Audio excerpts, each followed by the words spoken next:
name is Shulpan Primbetova. I have Bachelor in Pharmacy and Master of Science in Social Work, and I'm the co-director and Deputy Regional Director of Columbia University Global Health Research Center of Central Asia.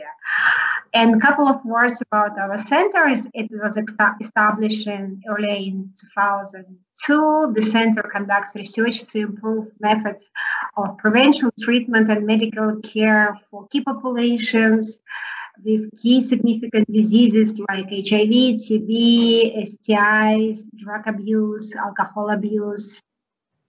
And one of the areas of work, we transfer of evidence-based and effective technologies which work in the States, and we bring them to Kazakhstan and Central Asia region.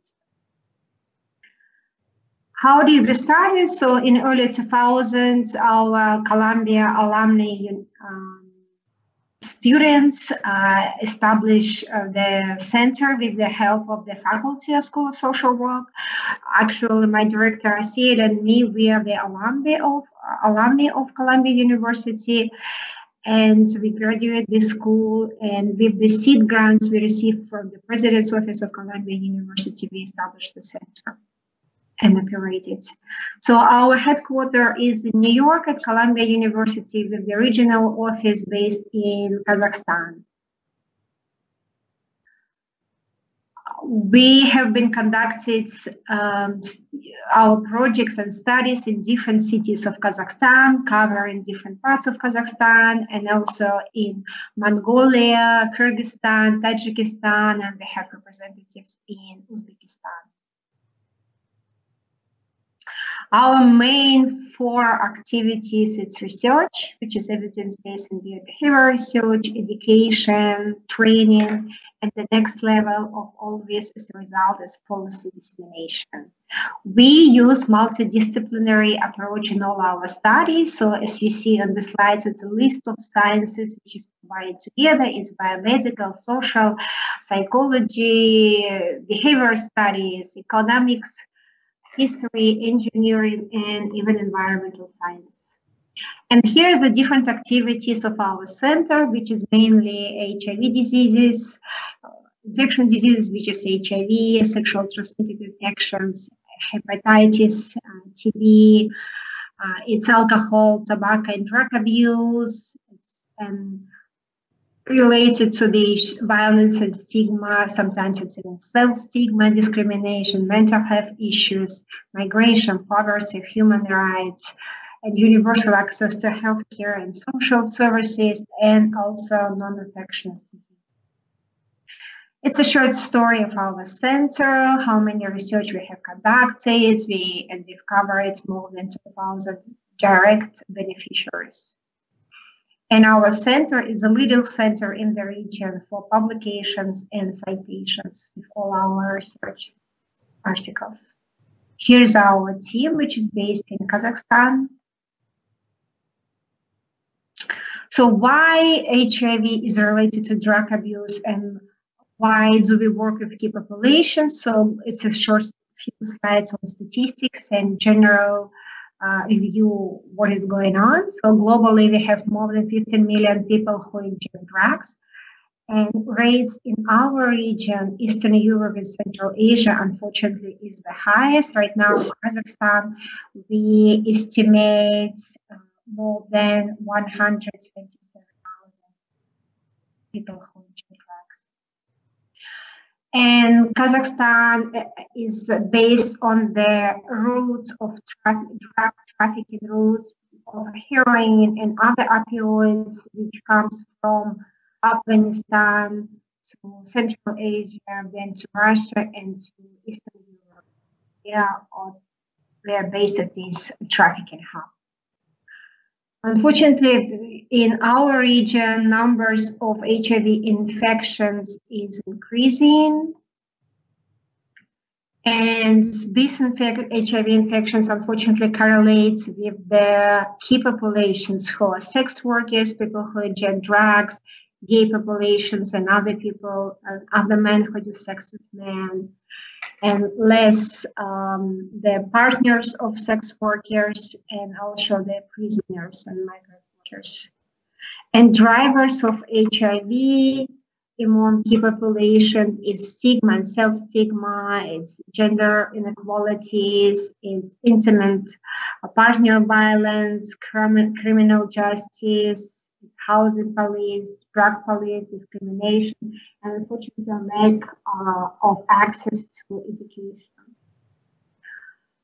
So here's some estimates of HIV infection. So the 4 drivers of HIV infection in Kazakhstan is people who ingest drugs, female sex workers, men having sex with men, and prisoners. So how our center operates? We study multi-level drivers. Then we design our scientific studies. Then we adapt through pilots with small sample of our study participants. We test efficacy and effectiveness of evidence-based approach, what will be working in Kazakhstan based with different mentality, nationalities, attitudes, and policies. And then we actually conduct the implementation side. The next level results of our studies we bring to the government, and it's like policy level. So I briefly talk about a few of our studies. One of the studies is called NOVA for female sex workers, which just finished, and we are conducting data cleaning and analysis and publications. It's a cluster randomized controlled trial of a combination HIV prevention and microfinance interventions for female sex workers who use drugs in Kazakhstan. Unfortunately, the epidemics is higher among HIV prevalence is higher among female sex workers who use drugs, because there are some vulnerabilities among women due drug abuse. It's low education, it's high level of poverty and unemployment, it's gender inequalities and intimate partner violence, it's multiple stigma and self-stigma included, and unfortunately it's policy in Kazakhstan which is very strict related to drug abuse. The main aim of our NOVA study, it was to examine the efficacy of a combination HIV prevention and microfinance program for female sex workers who use drugs in Kazakhstan, through see how we can decrease the cumulative incidence of STIs and incidence of HIV and HCV. It's decrease of reported sexual and drug risk reduction, and decrease monthly income from sex works. Here we have 2 study sites, one in Almaty and the second one was in Temirtau in Karaganda region. In Almaty we covered, it recruited 62 female sex workers, and in Temirtau. I don't understand. Thanks, dear. And in Temirtau 200 participants. So here's a description of 2 main components. One was economics and the second HIV harm reduction. So economics strengthening intervention was based on financial literacy training, match saving, and the vocational training which participants could choose. It's either they wanted to do sewing courses or hairdressing or manicure or pedicure. And HIV risk reduction intervention, it covered all knowledge and skills and regarding the HIV AIDS skills for using actual male condoms. And we were the first one in the country to introduce female condoms as well. And then we taught women how to communicate with sex partners regarding safe sex and HIV and STIs, linkage to care, testing for HIV, STI, and if they were positive for HIV, referred them to AIDS center. If they were positive for STIs, we actually, based on the ethical approach, we covered the payment for the STI treatments. We talked about the social support and, of course, about the safe injection techniques if they were injecting drug users. So in general, the picture of our woman who came to our study, she was 34 years old.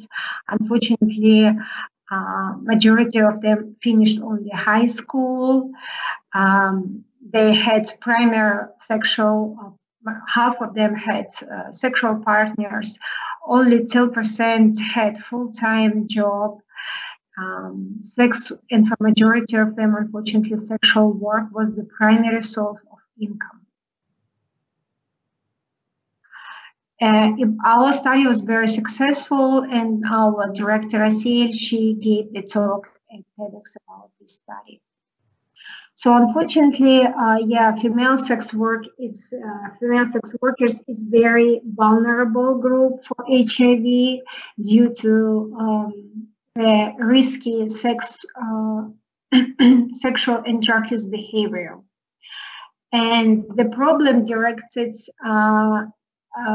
to economic vulnerability, especially those who report that they started to do sex work only because of money and survival.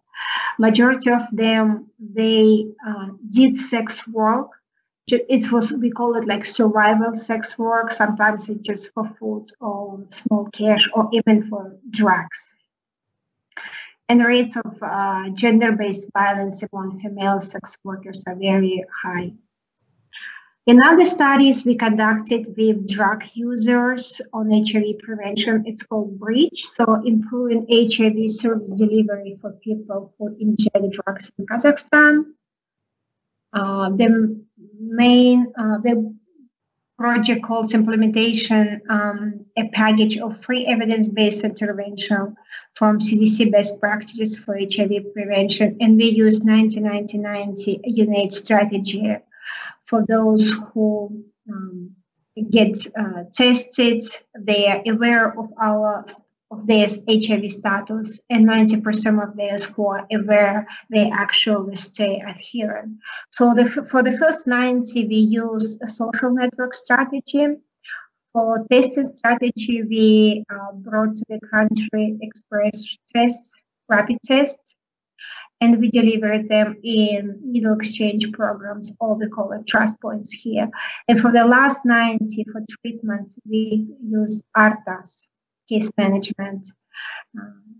And we digitalize the electronic data collection because it was all manual in the clinics and primary healthcare. So syringe exchange program in Kazakhstan, we have more than 144 syringe exchange program. It's majority for people who inject drugs. Unfortunately, yet only 50% of people who inject drugs, they attempt to needle syringe exchange program. We covered 3 regions: Shymkent, South Almaty, and Karaganda in Temirtau for our BRIDGE study.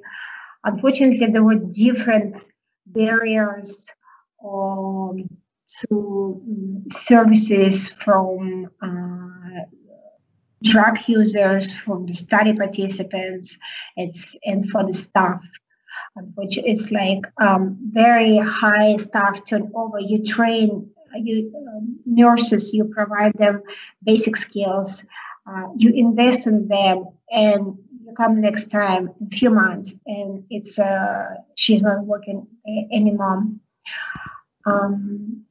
Outreach workers, unfortunately, undervalued and not considered as professional roles as social workers.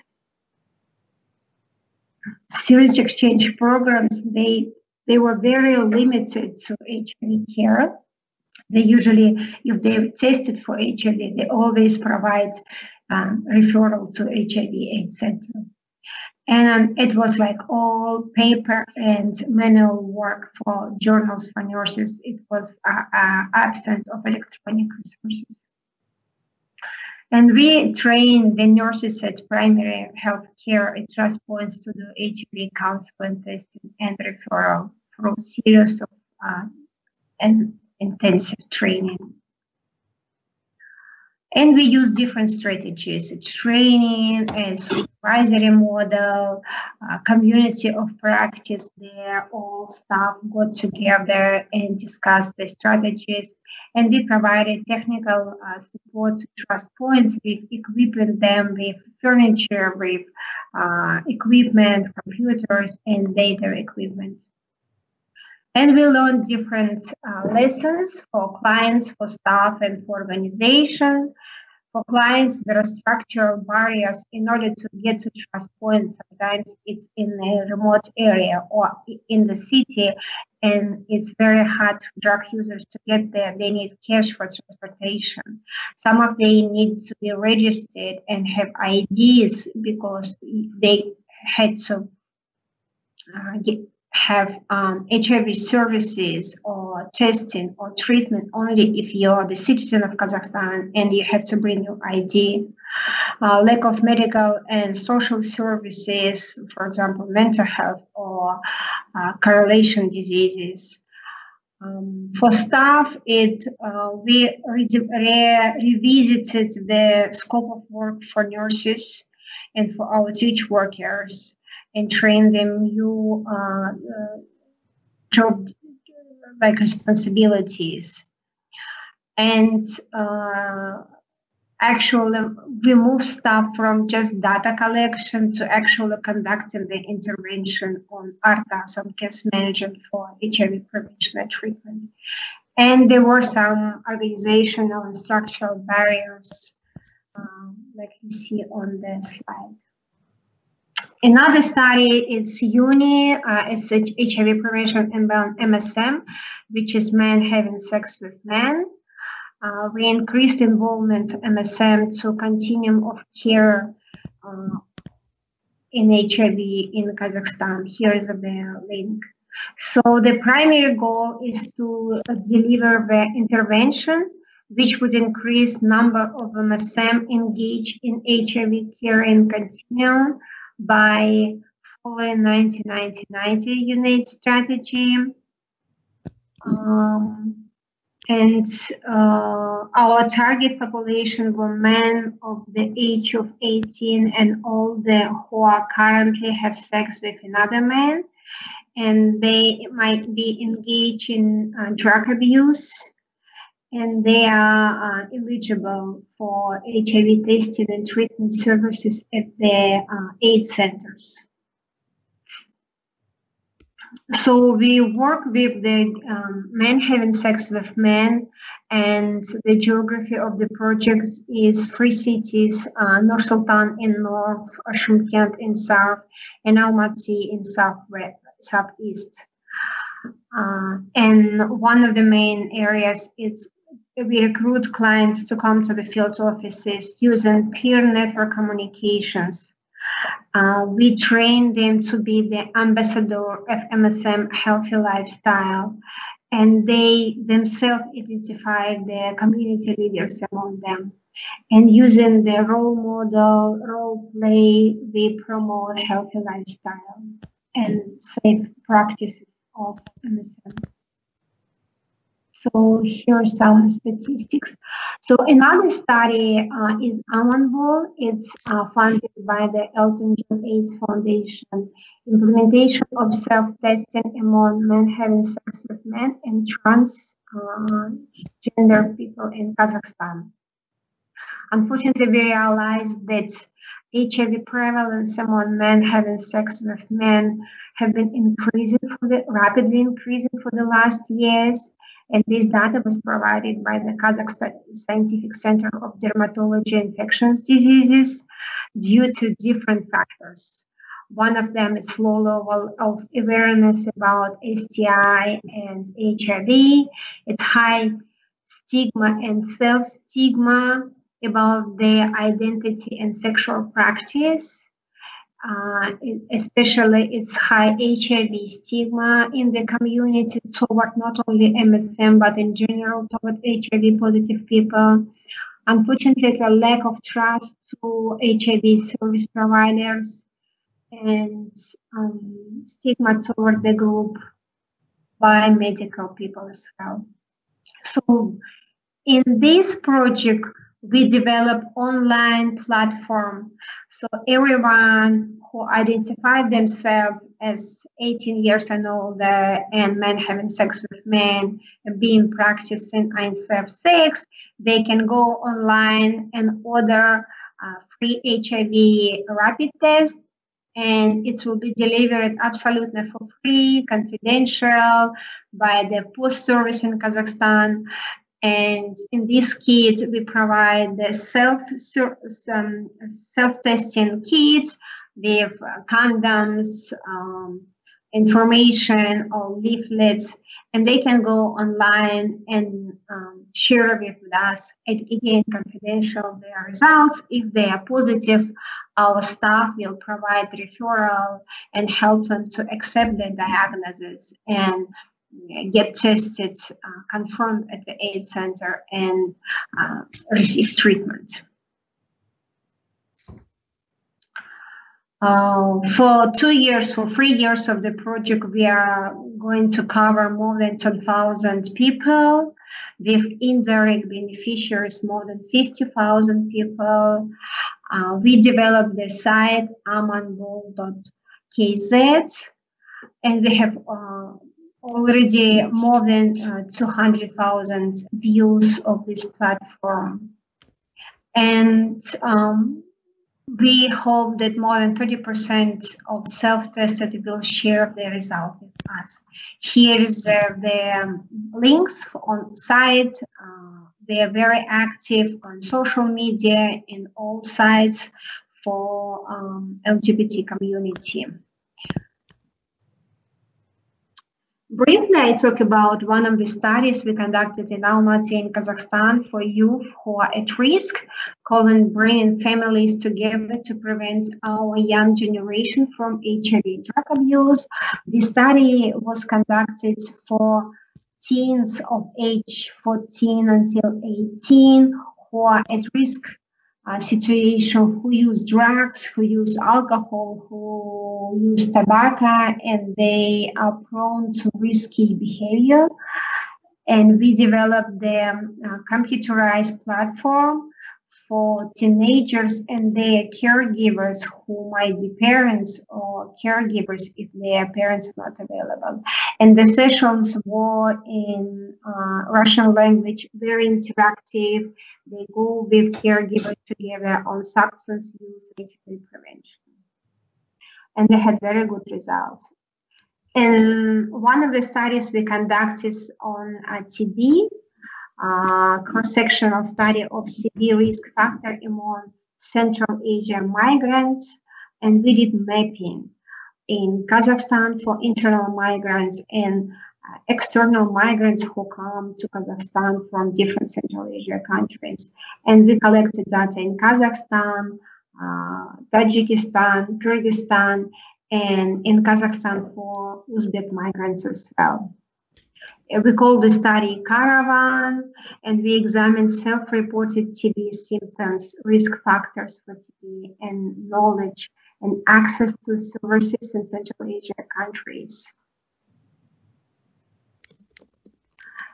So it was shortly more like 1,500 participants from these countries.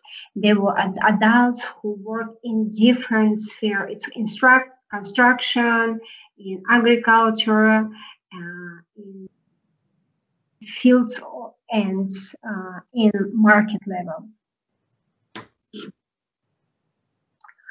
So here's some short pictures from our study participants, and we realized it was a very high risk to TB, and they had, because of the migration status, these migrants had barriers to care due to lack of documentation. Sometimes they are unofficial work in different country who are recipient of migrations. It was ethnic discrimination, mental health issues, and unfortunately economic disenfranchisement. So this is shortly about our studies. Some of them are completed and some of them are still ongoing. You may find, here is our website. On YouTube, we have video about our center and shortly statistics. Here's the email, our center. If you have any questions, feel free to email directly to the center, or this is my personal. Thank you very much for your attention. Stay safe.